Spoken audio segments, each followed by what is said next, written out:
ಖಾಸಗಿಯಾಗಿ ನಾನೇಕೆ FSL ತನಿಖೆ ನಡೆಸಲಿ? ಸಿಟಿ ರವಿ. ನನ್ನ ಬಂಧಿಸಿದ ಬಳಿಕ ಪೊಲೀಸ್ ಇಲಾಖೆ ಯಾರ ನಿರ್ದೇಶನದ ಮೇಲೆ ಹೇಗೆಲ್ಲ ನಡೆದುಕೊಂಡಿತ್ತು ಎಂದು ನೋಡಿದ್ದೀರಿ. ನನ್ನ ಮೇಲೆ ಕೇಸ್ ಹಾಕಿ ದೌರ್ಜನ್ಯ ನಡೆಸಲು ಮಂತ್ರಿಗಳೇ ಷಡ್ಯಂತ್ರ ನಡೆಸಿದರು. ಹೀಗಿರುವಾಗ ಇದೇ ಸರ್ಕಾರದ ಕಪಿಮುಷ್ಟಿಯಲ್ಲಿರುವ CID ತನಿಖೆ ಹೇಗೆ ನಿಷ್ಪಕ್ಷಪಾತವಾಗಿ ಇರಲು ಸಾಧ್ಯ ಎಂದು MLC CT ರವಿ ಪ್ರಶ್ನಿಸಿದ್ದಾರೆ.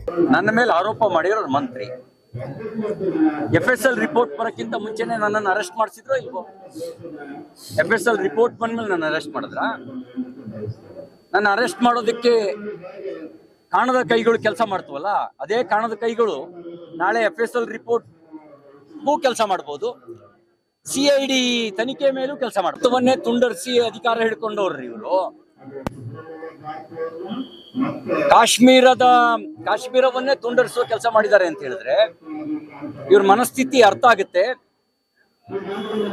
ಈಗಿರುವ ಕಾಂಗ್ರೆಸ್ಸಿಗೂ ಹಿಂದಿನ ಕಾಂಗ್ರೆಸ್ಸಿಗೂ ಏನೂ ಸಂಬಂಧ ಇಲ್ಲ ಅನ್ನೋದು.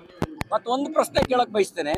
ಮಹಾತ್ಮ ಗಾಂಧಿ ಹೇಳಿದ್ರು, ಕಾಂಗ್ರೆಸ್ ಅನ್ನು ವಿಸರ್ಜಿಸಿ ಇದ್ರ ಹೆಸರನ್ನು ದುರುಪಯೋಗ ಪಡಿಸ್ಕೊಂಡು ಮೋಸ ಮಾಡ್ತಾರೆ ಜನರಿಗೆ ಅಂತ. ನಾನು ಹೇಳಿದ್ದಲ್ಲ, ಮಹಾತ್ಮ ಗಾಂಧಿ ಹೇಳಿದ್ರು ಯಾರು ದುರುಪಯೋಗ ಪಡಿಸ್ಕೊಳ್ಬಾರ್ದು ಅಂತ.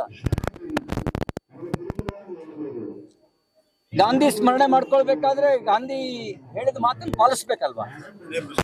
ಬರಲ್ಲ, ತನಿಖೆ ನಡೆಸಬೇಕು ಸ್ವತಃ. ಅದಕ್ಕೆ ನಾನು ಹೇಳಿದ್ದು, ಒಂದು ನ್ಯಾಯಾಧೀಶರ ನೇತೃತ್ವದಲ್ಲಿ ತನಿಖೆ ಆಗಲಿ, ಆಗ ಅವರು ನಿರ್ದೇಶನ ಕೊಡ್ಬೋದು.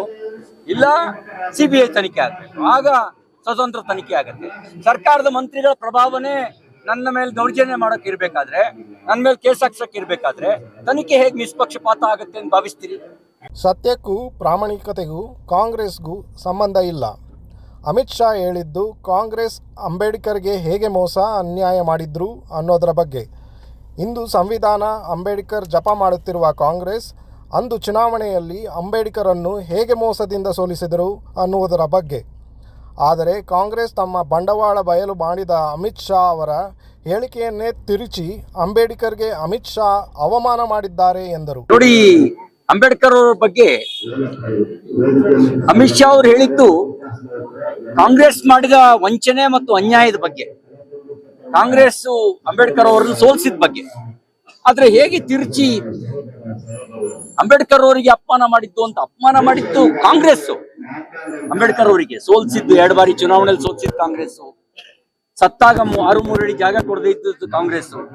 ಅವರು ವಿಮಾನದ ಬಾಡಿಗೆನೂ ಕಟ್ಟಿಸ್ಕೊಂಡಿದ್ದು ಕಾಂಗ್ರೆಸ್ ಸಾಗಣೆ ಮಾಡೋ ಸಂದರ್ಭದಲ್ಲಿ. ಅಷ್ಟು ಮಾತ್ರ ಅಲ್ಲ, ಭಾರತ ರತ್ನವನ್ನು ಕೊಡದೆ ಅಪಮಾನ ಮಾಡಿದ್ದು ಕಾಂಗ್ರೆಸ್.